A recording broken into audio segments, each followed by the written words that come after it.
अस्सलाम वालेकुम व्यूवर्स, कैसे हैं आप सब। उम्मीद करती हूँ ठीक ठाक होंगे। व्यूवर्स, आज मैं शामी कबाब की जो रेसिपी आपको देने वाली हूँ ना, लाजवाब होने वाली है। वैसे भी रमज़ान आ रहे हैं और आप इसको सहरी में अफ्तारी दोनों वक्त में खा सकते हैं, अपना वक्त बचा सकते हैं। अगर आपके पास टाइम की किल्लत हो, क्योंकि होती है मोस्टली रमज़ान के महीने में टाइम हमारे पास बहुत शॉर्ट होता है और हमें कुछ कुछ रेडीमेड चाहिए होता है, तो ये आप अभी से ट्राई करें, आपको अच्छे लगेंगे। आप इसको फिर रमज़ान में ज़रूर ज़रूर ज़रूर ट्राई करेंगे और इसको फ्रीज़ भी करके रख सकेंगे। तो उसके लिए जी हमें दाल चाहिए। मैंने दाल बिल्कुल भी नहीं भिगोई, सिर्फ धोया है। और 2 आलू चाहिए, आधा किलो दाल है, 2 आलू हैं। ये बहुत बड़े नहीं है, दरमियाने दरमियाने साइज़ के। अगर बड़ा हो तो एक ले लें।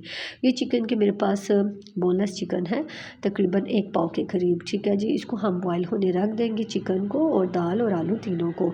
जैसे ही ऊपर झाग आने लग जाए, पहले आपने इसकी झाग को उतारना है, उसके बाद आपने इसमें स्पाइसेस डालना शुरू करने हैं।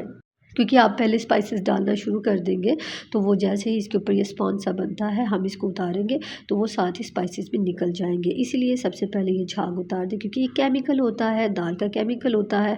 अच्छा, अब आप कहेंगे कि दाल भीगे बिना कैसे गल गई, और वो भी प्रेशर के बगैर। जी बिल्कुल प्रेशर के बगैर और भिगोए बगैर ये गल जाती है। सिर्फ इसके लिए एक टिप है, वो ये है कि आपने इसमें 1 चम्मच ऑयल या घी डालना है। अच्छा, ये स्पाइसेस है जी, ज़ीरा है, काली मिर्च है, बड़ी इलायची है, दालचीनी है, लौंग है, नमक, मिर्च, हल्दी और सूखा धनिया।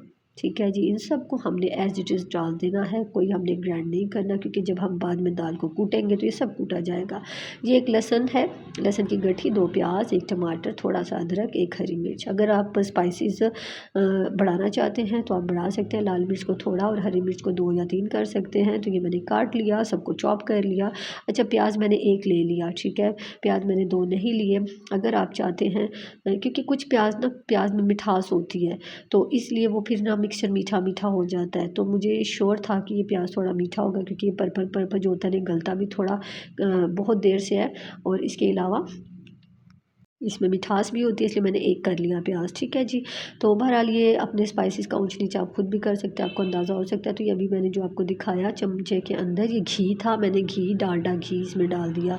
अच्छा, कुछ चीज़ों में ऑयल जो है ना, वो तो आप हर चीज़ में ऑयल यूज़ करते हैं, लेकिन कुछ चीज़ों में घी जो है, डालडा घी, वो कंपलसरी होता है। यानी कि कबाब फ्राई करें तो जब भी करें आप इसको, जो डीप फ्राई होता है वो तो ऑयल में करें, लेकिन जो शैलो फ्राई आप करें ना, वो घी में करें, डालडा घी में, तो बहुत लजीज उसका जायका आता है। तो ये कबाब भी मैं आपको डालडा घी में फ्राई करके दिखाऊंगी। बहुत अच्छा टेस्ट और क्रस्ट बन जाता है, क्रिस्पी हो जाते हैं।